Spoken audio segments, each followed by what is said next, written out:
Hello everyone, back at it again, and we've got some challenges today. I'm fishing a drawdown lake. In case you're not familiar, a lot of bodies of water get drawn down in the fall and winter. Sometimes it's for weed control, sometimes it's for cleaning or dam repair, something to do with the dam.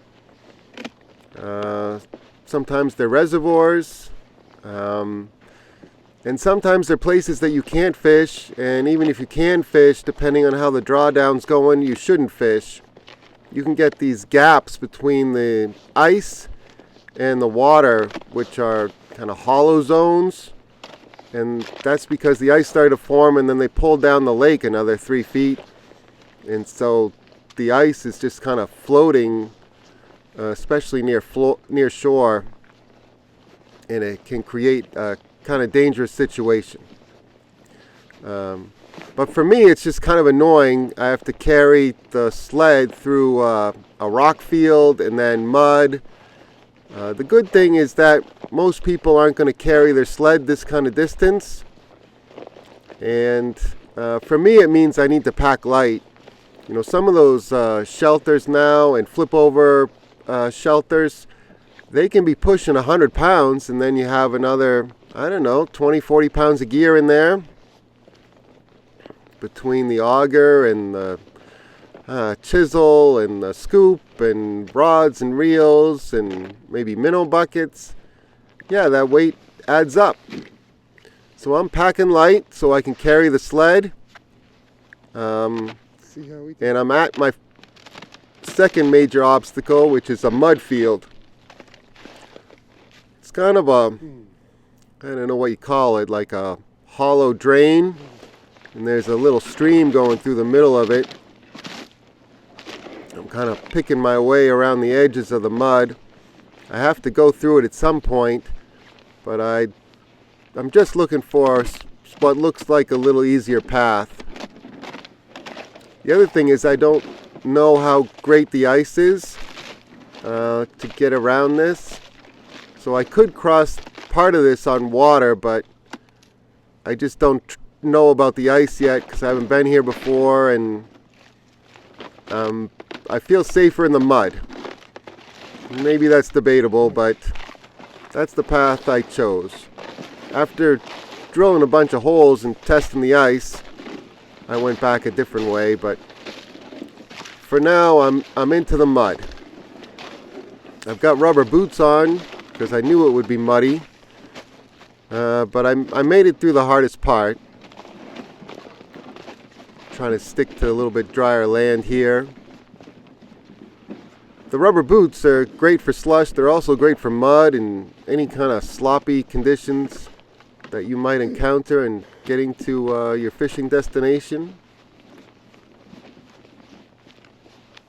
At some point along this path, I realized I lost the cover to my auger while I was going through the mud, so I have to go back for that. Yep, no auger cover. Get through a few more rocks.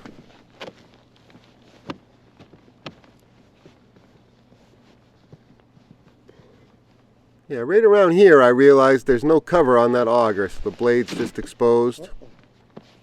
But luckily, it wasn't too far away, maybe 20 yards, and I didn't have to go through the mud again. I don't know which is worse, mud or slush, but I'm not really a big fan of either one. There it is. There's my auger cover. Alright. Let's get to the fishing, or at least drilling some holes. Alright, let's drill some holes. Got my electric drill auger combo set up, and it just flies through the ice. It's about 6 inches of ice, which is plenty for me. Seems like similar to the last pond I was at. Probably lost about an inch of the slush ice on top during the last warm-up. and then it refroze, and what's left is actually feeling pretty solid to me. Sometimes late winter, early spring, you get on some rotten ice and you can almost push that auger through the ice, and that's not a good sign. Usually when that happens, I think it's about time for me to leave. But this stuff feels pretty solid. It's kind of deceiving because the drill's so good at what it does. It just flies through the ice, but it feels pretty good to me. So I'm trying to drill around weed line, but I'd also really like to stay on the snowy areas because my rubber boots don't have good grip on the ice. They're good for slush, they're good for mud. I could have brought out some cleats or spikes or yak tracks with me, but I didn't. And so I'm just trying to stay on the snowy parts, and that helps me keep a good grip on the ice. Not just for drilling holes, but also for fishing. Alright, let's go underwater. Alright, here we are. It's the first hole I drilled. And I'm going back and scooping out the ice from each hole. And I'm starting out with a black ice Swedish pimple. I said before in a previous video, that's usually where I start now, with high skies and no clouds, kind of midday. It's a very neutral color. There's really not a lot of flash. There's not a lot of, bright colors here. There's no vibration, no sound. Well, maybe a little vibration. And I've got a little, he's not that little, but a sunfish has moved in. And he's kind of camouflaged against the weeds. I didn't even realize he was there. He wasn't very aggressive. But with the bright sun and the viewfinder, I didn't even see him. He was so well camouflaged. And I pulled my spoon before I even gave him a chance to really eat it. That time, I had my spoon down and I didn't realize there was a fish coming in, and I pulled the camera and I pulled my jigging rod again. So, it's amazing what kind of things you pick up on video that you don't even realize you were doing or not doing. And for me, what I was doing was not giving the fish enough time to close the gap to get to my lure. I was hole hopping too fast. I wasn't giving them enough time to come in and really eat. At this pond, there's plenty of fish. Here we got a nice bass coming in. He's a big boy. I'm working a Z-Viber for him. Oh, he gave it a good long look. I tried to lift him. I almost had him. There's a smaller bass in the corner there. Something about that Z-Viber he didn't quite like. Working the Z-Viber again. That looks like another bass. And again, something I did or didn't do. It was just too much. How about this perch? Let's see if I could get a perch to go on the Z-Viber. Oh man. Yeah, they were being a little difficult today. You know what? I think that perch is doing a circle and coming back. I might be able to get him on a second round here. Ooh, a little too aggressive there with the jigging motion. He turned right back around. Come on back, Mr. Perch.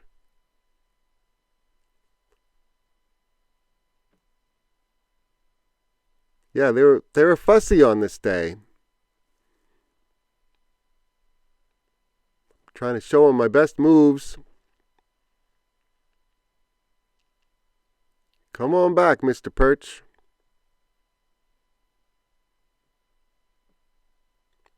The weeds on the ground there, they kind of look like perch.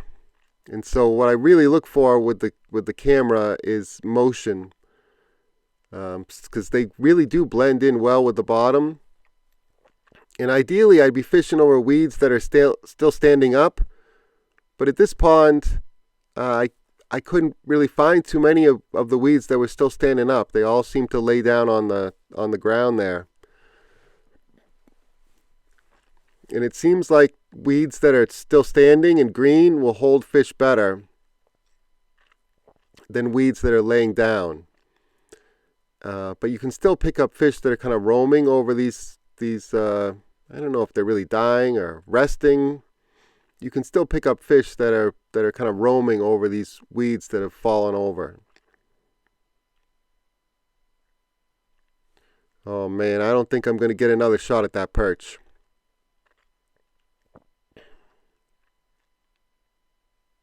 Especially midday, these fish were really fussy. And I probably switched to the Z-Viber too soon. Oh, what's that? Oh, I almost had that bluegill. And there's a bass underneath them. And then they both kind of spooked off. See if I can get that bluegill to come on back. Oh, man. Yeah, I probably should have stuck with the black ice Swedish pimple for a little bit longer. I didn't have a ton of time on this trip, and I think I was rushing things a little bit. I think I was rushing, between holes, and I jumped to the bigger stuff really before I should have, based on the fish's activity level. But we're going to catch a pile of them. Just takes a little while.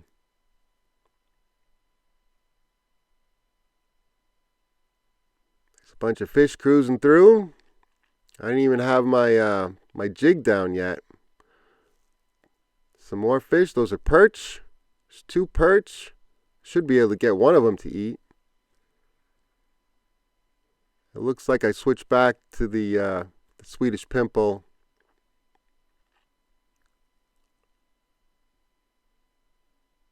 Oh, they're still being difficult.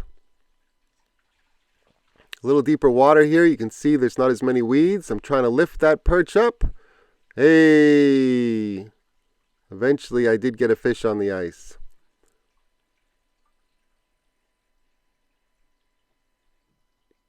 Yeah, the camera, you really can learn a lot about the mood of the fish. More so than with a flasher or fish finder, anything like that. You can see how they react to your jig or spoon or whatever. There's a couple perch. 4 on the screen. I should be able to catch one of them. Come on up. Yep, got him. And the competition thing, once again, it just makes them more eager to bite. They don't want their buddies to get it before they do.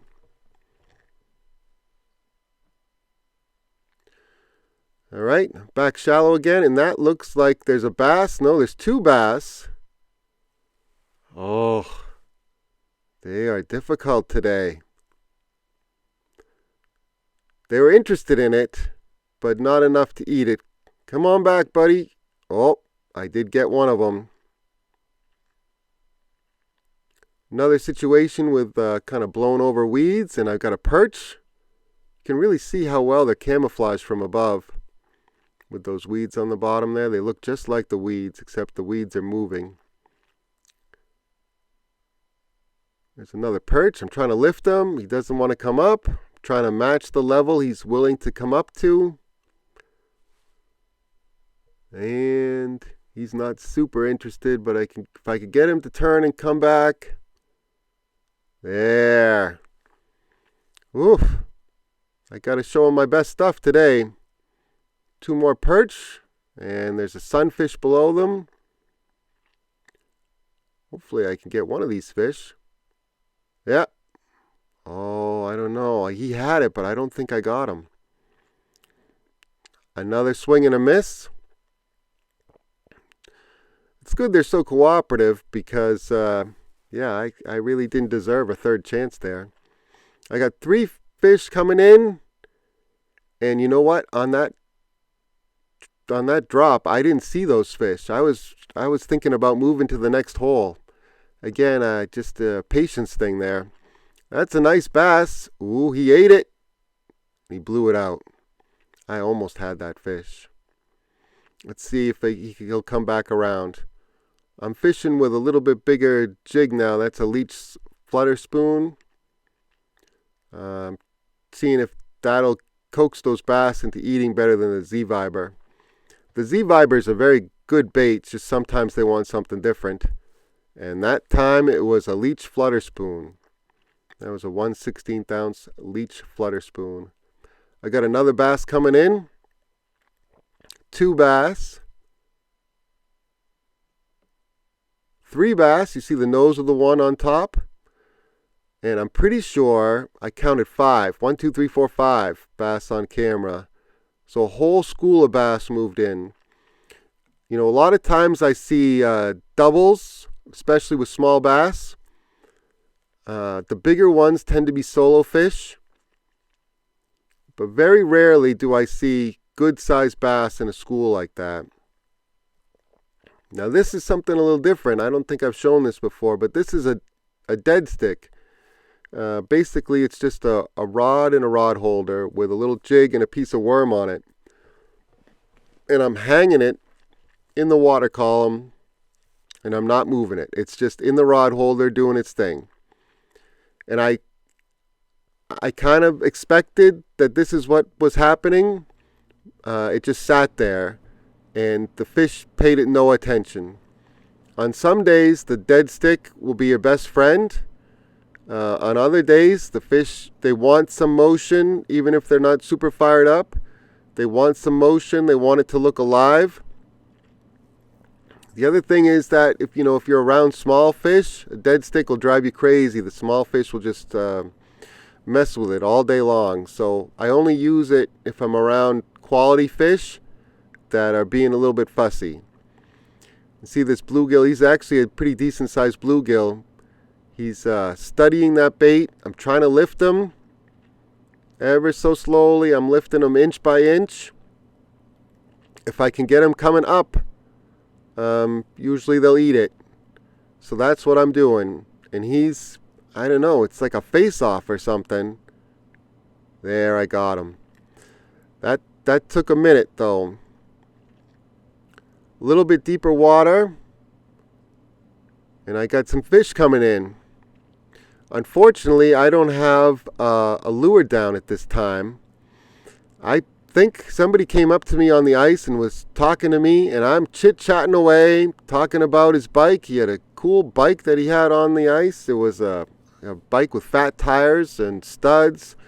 And I'm talking away, and I am completely unaware that all these schools of nice fish, the big white perch, there's bluegill, I saw bass earlier, are just all underneath my feet. I'm just completely lost in conversation here, completely unaware that all these fish are going right underneath my feet.